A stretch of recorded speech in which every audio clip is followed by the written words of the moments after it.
한 연구소에서 3, 40대 부부 400쌍을 대상으로 은퇴 뒤에 부부들이 어떻게 지낼지, 얼마나 같은 시간을 보내고 또 주거 형태, 어떤 집에서 어떤 지역에서 그 여러 가지 문제들을 이제 물었다고 그래요. 그랬더니 부부가 답을 하는데, 부부 여러 가지 문제들에 대해서 답하는 내용을 정리해서 보니 평균 52%의 부부가 의견이 맞지가 않더래요. 그러니까 반은 서로 딴 생각하고 있다는 거예요.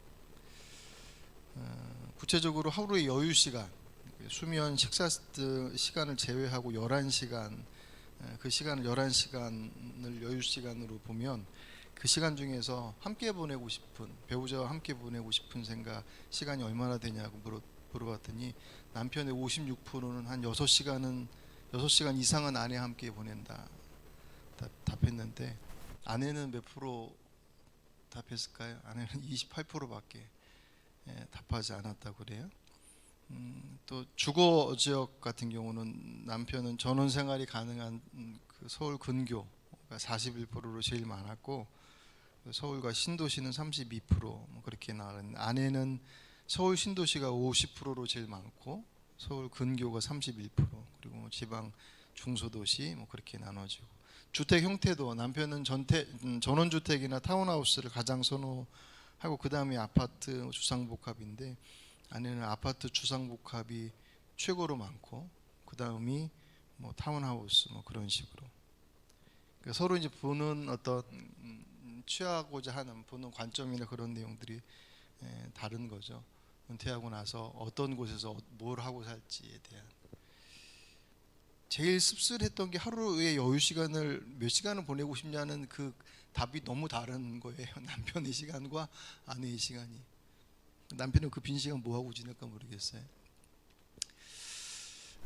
동상이몽이라고 얘기합니다. 같은 곳에서 자지만 전혀 딴 꿈을 꾸는, 한 입을 덮고 자는 부부도 서로 다른 생각을 할 수 있죠. 그거야.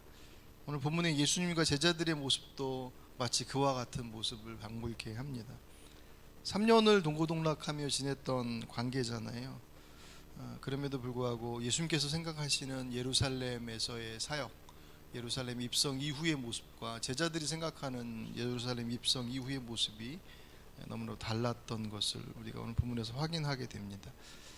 사실 예수님께서 공생의 기간 3년의 시간, 대부분의 시간들은 사실 십자가 사역과 관련되어진 그 내용에 대해서 말씀해 주지 않으셨어요. 그래서 제자들이 거기에 대해서 무슨 생각을 가지고 있는지는 사실 드러나지 않았습니다. 근데 이제 예수님께서 십자가 대속의 사역을 이제 하셔야 하니, 하나님 나라를 선포하시고 그 나라를 선포하시고 그것이 이루어지기에 가장 중요한 몫인 그 십자가의 대속의 사건을 이루시기 위해서 이제 십자가의 고난과 죽음과 부활에 대해서 이제 가르쳐 주셨을 때, 그때부터 예수님의 생각과 제자들의 생각이 다르다라는 것이 드러나기를 시작을 해요. 처음 제자들이 부름받을 때를 생각해 보면, 물론 그들이 어떤 마음을 가지고 그런 구체적이고 상세한 내용들은 없지만, 사실 그들은 자신들의 가족이나 직장, 직업이나 자신들의 여태까지 가지고 있었던 것들을 다 포기하고 예수님을 쫓았거든요. 정말 올인한 거죠. 주님을 따르기로. 그렇게 올인했을 때 그때부터 그런 마음이 있었을지, 아니면 언제부터 그런 마음을 가졌을까라는 생각을 오늘 본문을 보면서 해보게 됩니다. 어쨌든 십자가의 대속 사역을 감당하기 위해서 예루살렘으로 향하는 행보가 점점 가까워지면 가까워질수록 제자들의 그 속내가 드러나기 시작하는데, 오늘 본문에 그 속마음이 드디어 전면에 드러나는 구절이 오늘 본문에 나오죠. 주의 영광 중에서 우리를 하나는 주의 우편에 하나는 좌편에 앉게 해주십시오. 야고보하고 요한이 예수님께 직접적으로 요청을 해요. 예루살렘에 가셔서 누리시게 될 영광 중에 우리를 좌우편에 앉게 해주십시오. 그 얘기를 오늘 우리가 40절까지 읽었지만 41절에 보시면 그 얘기를 옆에서 듣고 있던 제자들이 야고보하고 요한에게 화를 냈다라고 기록을 해요. 그러니까 다른 제자들도 똑같은 생각을 하고 있던 거죠. 선수를 뺏긴 것뿐이에요. 같은 내용을 기록하고 있는 마태복음에 보시면 야고보와 요한이 얘기한 게 아니라 야고보하고 요한의 어머니가 와서 얘기를 해요. 우리 아들들 좀 좌우편으로 앉혀 주십시오라고. 요새 말로 보면 치맛바람처럼 그 어머니가 와서, 그랬더니 또 제자들이 그 장면 보고 똑같이 화를 내는 장면은 마태복음에도 똑같이 기록되어 있습니다. 분명한 것은 야고보나 요한이 전면에 그 자신의 속마음을 예수님께로 드러낸 것에, 노골적으로 드러낸 것은 두 사람이지만 다른 제자들도 예수님께서 예루살렘으로 들어가셔서 무엇을 하실지에 대한 그 생각들은 같이 공유하고 있었다는 거예요.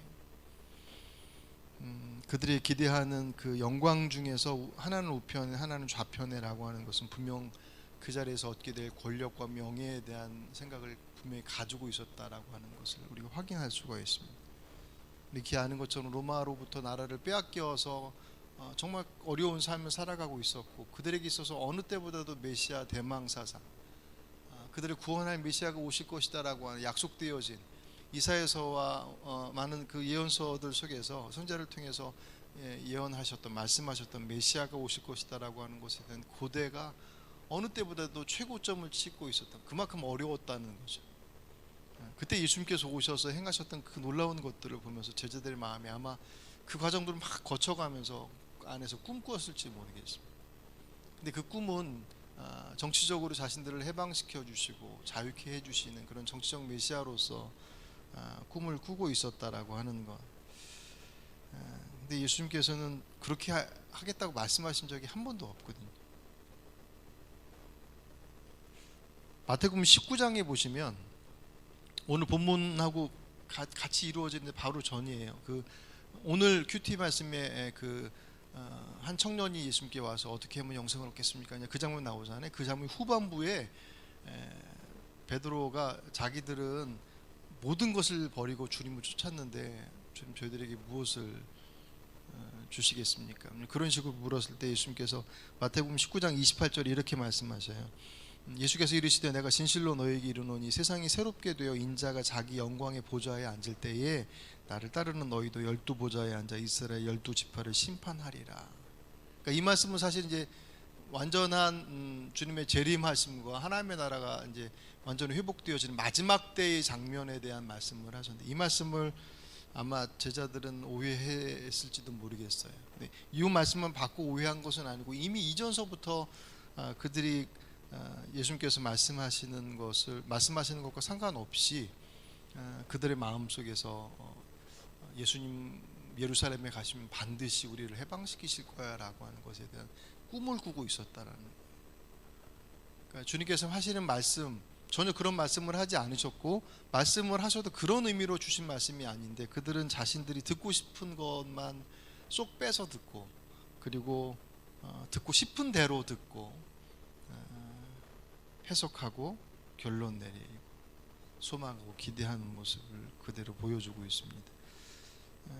그래도 그럴 것이 오늘 우리가 35절부터 보셨지만 바로 전에 32절로 34절의 내용이 예수님께서 십자가 사역에 대한 말씀을 바로 주신 내용이 바로 나와요. 한번 보실까요? 32절로 34절을 좀 보실까요? 예루살렘으로 올라가는 길에 예수께서 그들 앞에 서서 가시는데 그들이 놀라고 따르는 자들은 두려워하더라. 이에 다시 12제자를 데리시고 자기가 당할 일을 말씀하여 이르시되 보라 우리가 예루살렘에 올라가니 인자가 대제사장들과 서기관들에게 넘겨짐에 그들이 죽이기로 결의하고 이방인들에게 넘겨주겠고 그들은 능욕하며 침뱉으며 채찍질하고 죽일 것이나 그는 3일 만에 살아나리라 하시니라. 아멘. 이게 예수님께서 세 번째 십자가의 고난과 죽음과 부활에 대해서 말씀하신 세 번째 말씀하신 거예요. 여러분 이번 주 큐티 하신 분 아시겠지만 빌립보 가이사랴에서 베드로가 주는 그리스도이십니다. 마가복음에서는 그렇게 간략하게 고백했잖아요. 주는 그리스도이십니다. 마태복음에서는 주는 그리스도시요 살아계신 하나님의 아들이십니다 라고 하는 그 고백을 하고 난 이후부터 예수님께서 그제서야 비로소 그 십자가와 부활에 대한 말씀을 가르치셨다고 그랬어요. 그때부터. 그러니까는 사역의 거의 말미에 그것을 말씀을 해주셨고, 본문에서도 우리가 확인할 수 있는 것처럼 주는 그리스도시요 라고 하는 그 고백이 얼마나 중요한지, 그분은 우리의 주인이시고 우리의 구원자이십니다라는 그 고백이 얼마나 중요한지, 그 고백이 바탕이 되어질 때 십자가의 고난과 부활이 참 의미로서 해석되어질 수 있는데, 그 고백을 하고 있었던 하고 난 이후에 주님께서 말씀을 가르쳐 주셨는데 베드로가 아주 강력하게 항의하잖아요. 그죠? 절대로 그럴 수 없습니다. 그때 예수님께서 뭐라고 그러셔요? 사단아 네 뒤로 물러가라. 거기서 제자와 스승 간에 함께 섞을 수 없는 말들이 왔다 갔다. 그 정도로 그 사건의 그 말이 얼마나 중요한, 주님께서 말씀하셨던 그것과 베드로가 거기에 대해서 항변했던 그것이 그의 진심이냐 아니냐하고 상관없이, 아마 이제 오늘 본문의 내용을 보니 예루살렘에서 그들이 계획하고 있었던 것들이 몽땅 다 무너지는 것에 대한 상실감도 아마 분명히 있었던 것 같아요. 그리고 인간적인 마음 속에서 주님을 사랑하는, 근데 그분이 돌아가신다는 그 말씀 앞에 베드로가 제일 먼저 흥분해서 이렇게 얘기했던 것을 우리가 충분히 생각할 수 있죠. 어쨌든 그리고 나서 주님께로 좀 끔찍한 불효령을 받고 난 이후에 그 다음의 장면이 어디로 넘어가냐면 변화산에서 하나님께서 정리를 해주셔요. 거기서 마지막에 뭐라고 그러십니까? 이는 내 사랑하는 아들이다. 그의 말을 마가복음 9장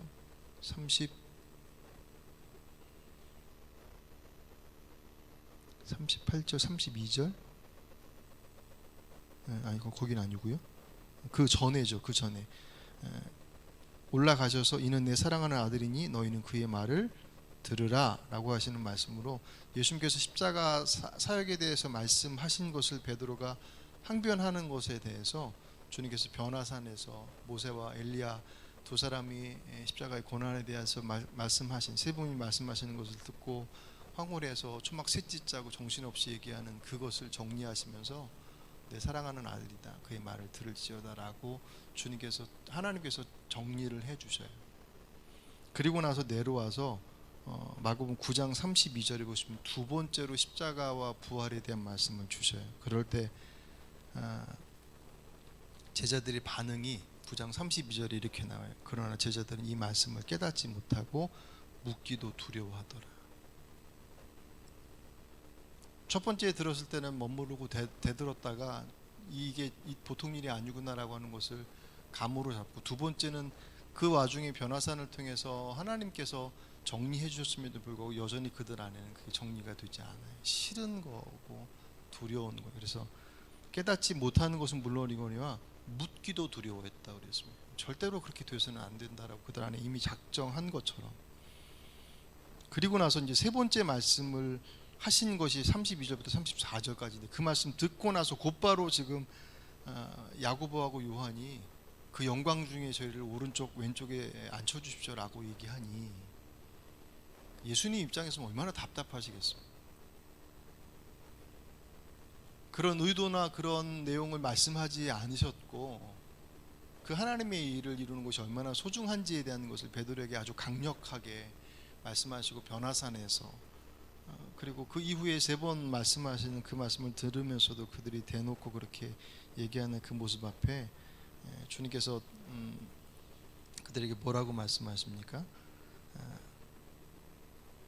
너희들이 말하는 그 영광이 권력이나 명예가 아니라 십자가의 고난이다. 오늘 본문에서 그 말씀을 하시죠. 38절 말씀. 예수께서 이르시되 너희는 너희가 구하는 것을 알지 못하는도다. 무슨 너희들이 뭘 구하는지 모르고 있다. 내가 마시는 잔을 너희가 마실 수 있으면 내가 받는 세례를 너희가 받을 수 있겠느냐. 여기서 말하는 내가 마시는 잔, 내가 받는 세례는 다 십자가의 고난을 의미하죠. 그것을 얘기하는데 받을 수 있겠느냐라고 얘기했더니 39절에 뭐라고 그래요? 그들이 말하되 할 수 있나이다. 여전히 무슨 말인지 몰라요. 또 백보양보하더라도 그것이 고난에 대한 것인지 알아도 아마 이제 해석하기를 그렇게 봐요. 가서 예수님의 좌우편에 앉을 텐데 그 정도 고난쯤이야 받을 수 있습니다. 그렇게 다짐하면서 한 얘기였을 것이다라고 그렇게 설명을 합니다. 여전히 자신의 주님께서 말씀하시는, 설명하셔도 주님께서 말씀하시는 것의 의미가 무엇인지에 대해서 들으려 하지 않고 자신들의 생각 속에서 그분의 말씀을 계속 오해하고 잘못 해석해서 결론을 내려버리는 그들의 모습들이 오늘 본문에서 선명하게 보여집니다. 결국은 우리가 아는 것처럼 그 결말은 주님께서 말씀하신 그들이 원하는 모양들, 그들이 볼 때는 그것이 이 민족을 위해서 그냥 단지, 그렇다고 해서 베드로나 다른 제자들이 주님으로 인하여서 더 큰 권력과 명예를 얻는 것만을 목적으로 했었던 그런 탐욕스러운 제자들이었다라고 치부할 수는 없어요. 그 요구를 하시는 것을 주님께서 그런 요구를 하시는 걸 알면서도 주님께서 그런 생각하지 마라고 하지 않으시고 너희들이 생각하는 게 그런 게 아니야 라고만 말씀하시고, 그들이 원하고 있는 그것 자체에 대해서는 주께서 별 말씀을 하진 않으셔요. 어쩌면 그들에게 있어서는 그렇게 헌신하고 수고한 것들에 대해서 나름 그런 생각을 가진 것이 그렇게 막 그 권력욕에 휩싸여서 그런 모습은 아니었을 거라는 생각은 들어요. 문제는 그것이 그런 마음들 속에서 그렇게 이루어진 그 모습들이 그들의 생각과 그들의 기대와 또 그들의 진심과 상관없이 그것은 그들에게 있어서 가장 좋은 것이 아니더라는 거예요. 그냥 단지 정말 이스라엘 민족 전체를 봤을 때도 정치적 메시아로 오셔서 로마로부터 해방시켜 주시고 다시 이스라엘을 든든한 나라로 세워 가시는 것, 그들이 볼 땐 그것이 최고의, 예수님께서 이 땅에 오셔서 자신들에게 주실 선물이라고 생각했지만, 예수님께서 준비하신 선물은 그들이 볼 때 십자가의 죽음이라고 하는 도저히 납득할 수 없고 받아들일 수 없는 그 현실을 그들이 맞닥뜨려야 했지만, 그것이 그들의 생명은 물론이거니와 이 땅의 모든 인류를 구원의 자리에 이끌어가는 가장 중요한 사역이었고, 그것이 없었다고 한다면 그 모든 것들이 사실은 의미 없을 수밖에 없는 최고의 선물이죠.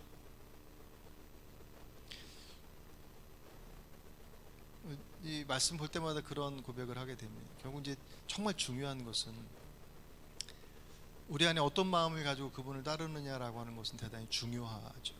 정말 중요합니다. 자꾸 다른 생각, 자꾸 계산, 이렇게 이러저런 계산해서 이렇게 저렇게 막, 그것만큼 어리석은 게 없죠. 주님 앞에서 계산하는 사람만큼 어리석은 사람은 없습니다. 좀 이만큼 했으니 좀 이렇게 해주셔야 되죠. 정말 계산하자고 이렇게 계산기 두들기신다고 한다면 그분의 계산기 앞에서 이름 내놓을 사람이 누가 있겠습니까?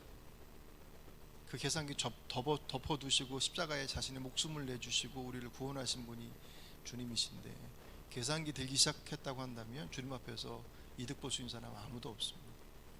주님께서 그렇게 이루신 그 일들이 우리에게서 가장 소중한, 가장 고귀하고 가장 복된 것이었음을 우리가 그 현장 속에서는 그 제자들이 잘 몰랐잖아요. 그건 죽는 것이라고 생각했고 다 망하는 길이라고 생각했었던. 근데 그건 그 마음이 주님을 향해서 정말 진심을 가지고 그 일들을 이루려고 했었던 그 제자들과 베드로의 마음을 우리가 의심하거나 그것이 뭐 굳이 잘못됐다고만 할 수 없지만, 거듭거듭 확인하는 것은 그들이 아무리 진심으로, 그들이 아무리 열정적으로, 그들이 아무리 헌신적으로 그것이 가장 좋은 것이다라고 판단하고 거기에 올인한다 할지라도, 만약 그 길이 주의 길이 아니라면 그것은 우리에게서 가장 좋은 것으로 답할 수 없더라는 거죠. 이게 거국적으로 구원의 역사라고 하는 거국적인 정말 어떤 큰 그림 속에서만이 아니라 우리의 개인의 삶 속에서도 동일하게 적용될 수 있습니다.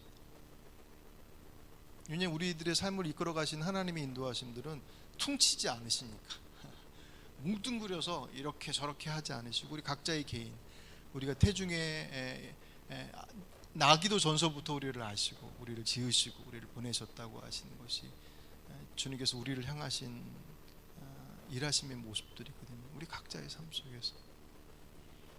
그렇다고 한다면 그분께서 우리에게 어떤 것들을 기대하고 계실까?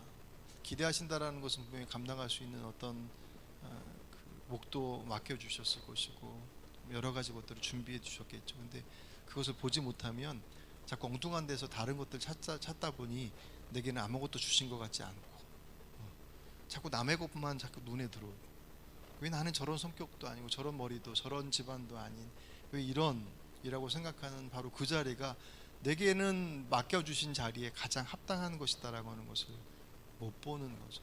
자꾸 다른 데를 제자들이 그랬던 것처럼. 근데 결론은 그분의 뜻으로 가는 거예요.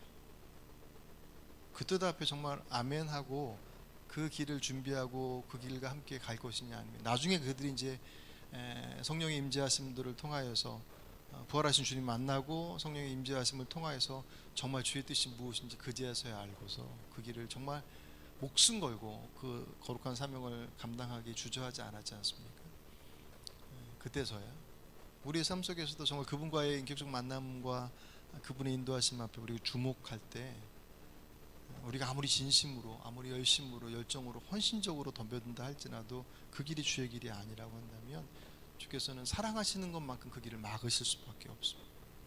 반대로 얘기하면 주의 그 길 가운데 함께 있을 때 그 길이 주님의 부어주신 은혜로 채워줄 것은 우리에게 약속되어진 분명한 복임을 믿으시기를 바랍니다. 예. 이게 주의 길을 간다 그러면 자꾸 우리는 포기하고 자꾸 뭔가 제약받고 뭔가 대단히 큰 걸 책임져야 하고 하는 것들만 생각하지만, 물론 이제 내 고집을 얘기할 때는 버리고 포기하고 막 그럴 것들이 있지만, 그거 놓고 그분의 자리에 서게 되면 그것은 자녀들에게만 약속되어진 권리가 있지 않습니까? 자녀이기 때문에 누릴 수 있는, 내 새끼니까 밥 주는 거예요. 그렇게만 하면 안 되겠지만 내 자식이니까, 주님의 자녀이기 때문에 허락되어진 것들이, 주님의 자녀에게만 허락되어진 것들이 있더란 말이죠. 그래서 주님께 차별하시냐? 모든 이들이 주의 자녀가 되기를 원하시지만 모든 이들이 다 주의 자녀로 들어오지 않더란 말이에요. 오늘 이 저녁, 오늘 저와 여러분이 기도하는 이 시간, 거듭거듭 내가 바라보고 있는, 우리가 바라보고 있는, 소망하고 있는 것과 정말 주님께 소망하는 것이 얼마나 이렇게 합일될까? 그것이 하나 되는 것만큼 복된 사람은 없습니다. 오늘 여러분이 간절히 기도하는 기도의 제목들이 정말 주님의 뜻에 합당한 것인지를 확인하는 시간이 되시기를 바랍니다. 주님, 제가 열심히 기도하오니 주님의 능력으로 더해 주십시오라고 하는 기도는 자칫 잘못된 기도일 수 있습니다. 우리에게 일용할 양식을 구하라고 하셨으니 아주 세밀한 것까지 구하지만 주님께서 원하시는 그 원하심의 내용들이 아닌, 잘못 우리를 통해서 일하시고자 하시는 것이 아닌 다른 것을 구하게 된다고 한다면 그 자리는 주께서 사랑하시는 것만큼 응답하지 않으시니까. 그 자리에 있다고 한다면 주님께서 인도하실 것들을 기대하시길 바랍니다. 늘 그렇잖아요. 이스라엘의 구약 속에서 나타난 온갖 이적과 기적의 현장들은 그들에게 있어서는 늘 문제거리였습니다.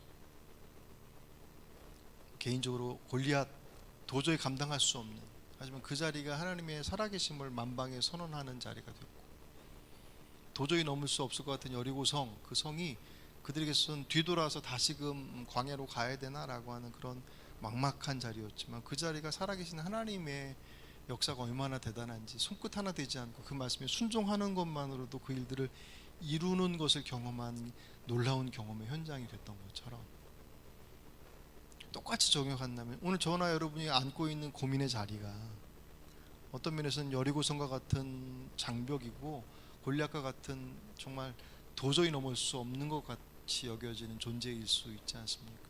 그것을 넘어설 수 있는 것은 결국 우리들의 능력이 아닌 그분의 도우심들 속에서, 그분의 뜻 안에서, 그분 앞에 우리들의 그 문제들을 맡겨드릴 때, 그래서 그 길로 우리가 함께 걸어갈 때 주께서 그 일들을 이루어내시더란 말이죠. 제자들이 엉뚱한 생각하고 있었지만 주님과 함께 그 길을 쫓아갔습니다. 그리고 오늘 말씀처럼 정말 그들이 그렇게 했어요. 39절에 그들이 말하되 할 수 있나이다 라고 했을 때 예수께서, 그들은 다른 의미로 얘기했지만 주님께서 이르시되 너희는 내가 마시는 잔을 마시며 내가 받는 세례를 받을 것이다. 그 길을 가죠.